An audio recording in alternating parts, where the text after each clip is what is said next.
Bonjour, vous écoutez le podcast de Virage. On vous donne des pistes pour aller de l'avant et ça se fait parfois à contre-courant.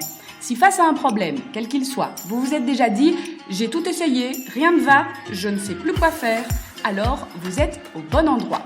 Je suis Marina Blanchard, psychologue, formatrice et fondatrice de Virage. Mon école s'inscrit dans la lignée de celle de Palo Alto, c'est-à-dire de la thérapie brève. Et je suis Peggy Van Lierde, chef d'entreprise, journaliste et coach en développement personnel. Ensemble, nous vous proposons des réflexions pour avancer autrement. Les sessions d'examen sont terminées, a priori, pour la plupart. Les vacances sont à nos portes et peut-être que vous avez à la maison un ado qui a tendance à dormir le matin, qui ne se lève pas, qui fait des grasses matinées tous les matins pendant les vacances. Et pour le rythme familial, ça ne vous convient pas. Alors on a pensé à vous dans ce nouvel épisode. Donc aux parents qui sont confrontés à ces adolescents qui ont un excès de sommeil à rattraper. Ou qui font la fête beaucoup le soir, ou qui passent des soirées sur leurs écrans, et qui du coup, effectivement, n'ont pas du tout envie d'aller dormir le soir, dont tard au lit, et donc effectivement récupèrent le matin. Et donc c'est vrai que c'est un manque de sommeil à rattraper, effectivement. Alors, on ne va pas parler de l'aspect physiologique nécessaire du sommeil, mais c'est plus vraiment le rythme familial qui du coup capote, soit parce que les parents ont prévu quelque chose pour la journée, soit parce que tout simplement pour eux c'est important qu'on se lève le matin et que la journée soit un peu profitable, par exemple, en vacances. Tout à fait. Donc en fait, sans parler du rythme, sans développer effectivement sur le rythme physiologique, il faut quand même savoir que le cycle de l'ado est un cycle décalé par rapport au cycle de l'adulte et au cycle imposé par notre société. Donc ça, c'est vrai que c'est important de le dire, c'est que naturellement, un ado, normalement, serait décalé et se lèverait plutôt vers 10-11 heures que vers 7-8 heures. Maintenant, effectivement, c'est pas toujours de 10-11 heures qu'on parle, ça peut être 13 heures, ça peut, voire 16 heures, enfin voilà, il y en a on en voit toutes les couleurs.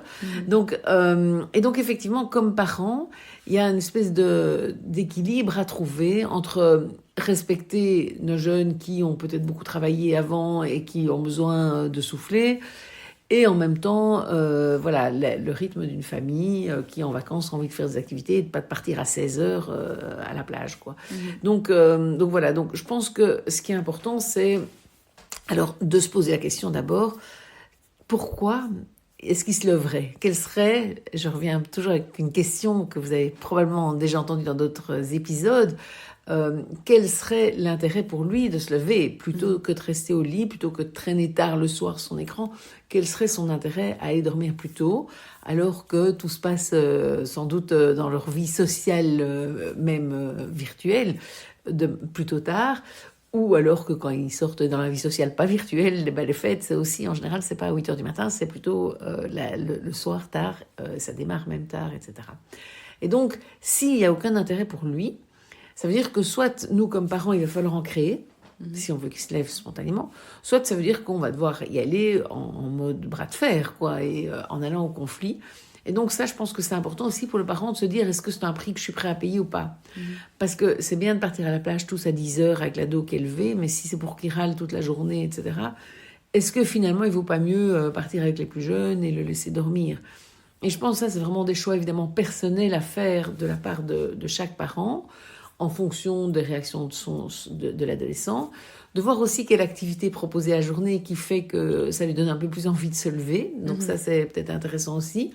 Et peut-être de permettre une alternance, ou de se dire, par exemple, les premières semaines de juillet, je te laisse te reposer et tu dors, mais à partir du 15 juillet, ou à partir du 20 juillet, ou à partir du 1er août, ou à partir du 15 août, enfin en fonction de chaque parent et des moments de vacances, des moments de camp éventuellement, camp sportif, camp scout, etc., où il y aura des rythmes de nouveau qui vont être imposés par l'extérieur.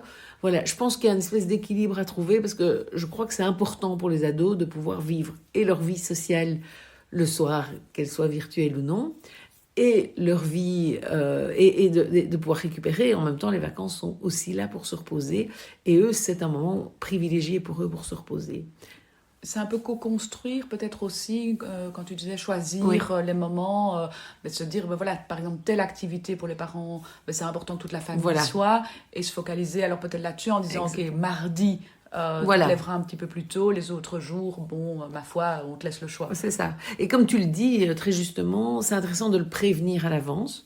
J'ai envie de dire qu'il sache que voilà, mardi, là, on ne te laissera pas dormir parce que vraiment, on part tous ensemble et voilà, on a décidé de faire, je sais pas moi, telle randonnée, tel machin, et il faut partir tôt le matin et donc on se lèvera tous à telle heure ou telle heure. Et donc, je pense qu'effectivement, les prévenir, en discuter avec eux, c'est intéressant, voir quelles solutions eux proposent, hein, parce que parfois ils sont plus créatifs que nous, donc nous on est là en train de se dire on met le réveil, on se réveille et ça y est, c'est parti. Peut-être qu'eux-mêmes vont trouver des solutions. Éventuellement, si les choses sont décalées et que ça ne nous convient pas trop, voir comment on peut leur basculer les inconvénients. Donc c'est peut-être eux qui feront le dîner du soir parce que voilà, on n'a pas eu le temps, parce qu'on a été décalé, etc. Leur dire écoute, voilà, tu te lèves tard, ok, du coup le matin tu fais rien et tu participes pas à la vie de famille, mais du coup c'est toi qui cuisines le soir. Donc il y a moyen de mettre aussi les conséquences et dites gentiment en fait, hein, pas en mode sanction, en mode constructif et même en mode choix aussi. Soit tu te lèves tôt comme tout le monde et donc voilà, bah, tu participes comme le reste de la famille, soit si tu te lèves encore à 13h, ben, à ce moment-là, on te demandera à toi de faire le repas du soir, c'est toi qui choisis. Et donc ça peut aussi être très responsabilisant de leur remettre le choix d'une manière tout à fait bienveillante et en se disant que nous, du coup, on est gagnant quelque part, puisque soit ils se lèvent tôt et on a ce qu'on veut, on a ces moments de vie de famille privilégiés, soit il se lève plus tard et il fait le repas et quelque part on a un peu plus de vacances nous-mêmes comme adultes. Et donc trouver des solutions comme ça, je pense qu'effectivement c'est vraiment du sur-mesure évidemment à construire et à co-construire comme tu le disais pour chaque famille. Et puis voilà, il y a aussi des parents, bon, par exemple je pense à des parents seuls aussi qui vont dire ben voilà, je dois tout le temps les tirer toute seule c'est dur ou tout seul c'est dur. Ben, peut-être leur dire voilà, ben, tout seul c'est difficile, donc on part en vacances, je sais pas moi, à 4, la maman et ses 3 enfants, imaginons, et dire ben voilà, chaque jour c'est quelqu'un d'autre qui est responsable de la journée et de motiver les autres et d'organiser le planning de la journée, etc. Et donc voilà, alors peut-être quand on sera l'ado, peut-être ce serait une journée moins active que quand la maman va décider de faire du culturel, mais c'est riche, c'est intéressant et c'est bien aussi de se reposer. Et donc, il nous montre aussi un peu l'exemple parfois. Et ça pose aussi un petit peu la question de la motivation, parce que voilà, comme tu l'évoquais, par exemple, on va tous partir à la plage. En fait, peut-être que le problème, c'est aussi simplement la plage. Oui. Que l'ado n'a absolument pas envie de se lever pour aller à la plage, mais par contre, s'il y avait telle activité motivante, c'est ça. Il se lèverait. Tout à fait. C'est pour ça que je pense que c'est important de réfléchir à proposer des choses qui sont adaptées aux ados, même si voilà, on a un ado et deux plus jeunes. Donc c'est vrai, peut-être qu'un des parents peut faire une activité avec l'ado, ou bien, enfin voilà. Et au moins pouvoir du coup le comprendre et le rejoindre sur le fait que bah oui, c'est vrai que c'est pas super excitant pour toi d'être avec, ou alors amener un copain, mais le copain va dormir aussi. Il faut le savoir. C'est à moins qu'on trouve des copains lève-tôt. Il y a des ados qui se lèvent tôt, hein. Quand même, on va pas non plus généraliser complètement, parce qu'il y en a qui ont des rythmes. Enfin voilà, moi, je me rappelle dans mes 4 enfants, il y en a une qui était d'office, de toute façon, tôt, à tous les âges. Donc voilà, ça, c'est vrai qu'il y a aussi des jeunes qui se lèvent tôt. Donc ça, un copain, un cousin qui se lève tôt, ça peut être mobilisant et motivant, parce que ça fait partie des activités plus motivantes d'être avec un ami ou un copain. Ça peut, bon, peut-être les pousser à faire peut-être la fête le soir aussi à 2, etc., ou de sortir à 2, mais ça peut aussi limiter peut-être les activités virtuelles sur écran, parce qu'il y a quelqu'un du même âge. Donc ça peut être stratégique aussi, parfois, d'avoir un ami. Et en plus, c'est vrai qu'aussi, quand on demande à l'ami, qu'on dit demain à 10h, on démarre, ben, l'invité, entre guillemets, va avoir plus de mal à dire j'en ai rien à faire et je reste au lit.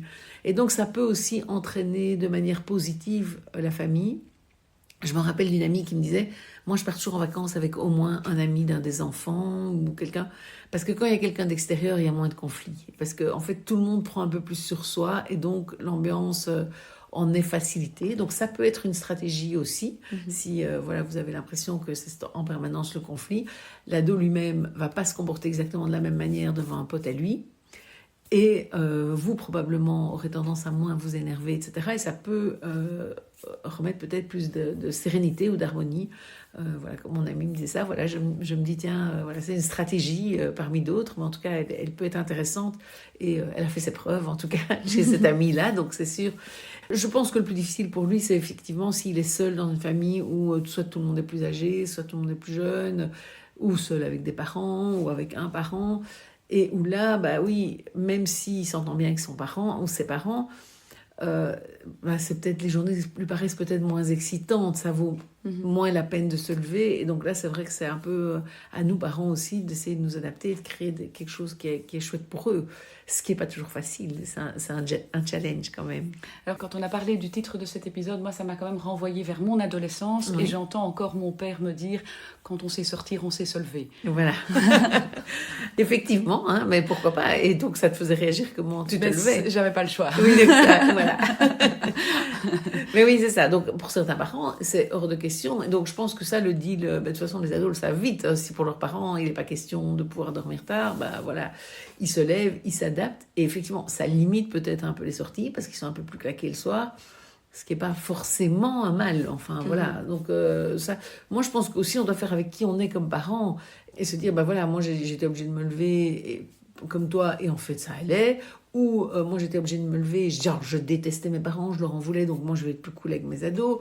Ou moi j'ai jamais été obligée de me lever, et c'est dommage parce qu'en fait je trouve que du coup mes parents m'ont fait glander à un âge où j'aurais pu faire plein de chouettes activités. Ou au contraire, enfin voilà, je sais pas, il y a plein de... Et donc on doit faire avec notre histoire, notre expérience à nous, et peut-être même en parler avec notre ado, et lui expliquer, tiens, moi j'étais obligée, et en fait je trouve que c'était finalement bien, ou au contraire, j'ai trouvé que c'était pas chouette, donc je te laisse dormir. Maintenant, tu pourrais regretter aussi de ne pas faire des activités, donc je te proposerai chaque fois des activités. Enfin, je pense que c'est vraiment du sur-mesure.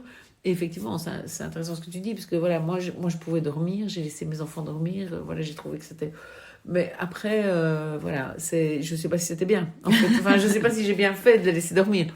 Bon, voilà, maintenant, aujourd'hui, ils savent se lever, en tout cas, quand il faut, donc ça va. Mais c'est vrai que, voilà, ça peut... Je pense qu'il y a des parents que ça inquiète, en fait, de se dire, ils ne se lèvent pas, ils glandent. Et je pense que c'est intéressant de se poser la question, alors comme parents aussi, de se dire, en fait, c'est quoi le problème, fondamentalement? En quoi c'est un problème pour moi que mon ado ne fasse rien jusqu'à 13h? Alors après, en fonction de la réponse, si je me dis je suis inquiet parce que j'ai peur qu'ils prennent de mauvais plis ou qu'ils se... Voilà, se pose la question, est-ce que pendant l'année, c'est si compliqué de se lever? Est-ce qu'en fait, il y arrive bien? Donc quand il faut, il peut, et quand il ne faut pas, il se laisse rattraper. Et donc se poser vraiment la question de quelle inquiétude aussi est derrière, et voir si c'est juste une question de principe aussi, si c'est juste il faut qu'il se lève. En fait, pourquoi? En fait, se poser vraiment la question, je pense, de notre motivation à nous aussi, à vouloir absolument qu'ils se lèvent. Est-ce qu'on est jaloux parce qu'ils arrivent à récupérer comme ça? Parce que c'est vrai. Voilà, moi, j'ai un mari qui se réveille systématiquement et automatiquement vers 6h du matin, et ça le saoule. Et donc, c'est vrai que de voir un jeune qui dort tard, enfin lui, je pense pas qu'il soit jaloux, mais je veux dire, ça peut nous énerver, parce que moi, il dit souvent, j'ai beau être fatigué, je me réveille tôt, quoi, ça m'énerve. Et on voit les jeunes qui, eux, ils récupèrent comme ça, et ça peut faire envie, parce que c'est vrai qu'il y a une espèce de lâcher-prise totale. Et c'est pour ça que je disais tout à l'heure, peut-être parfois c'est intéressant de s'en inspirer pour profiter des vacances autrement, se dire je vais aussi laisser mon corps récupérer, etc. Maintenant c'est souvent plus difficile pour nous, on ne parvient pas si facilement à dormir tard.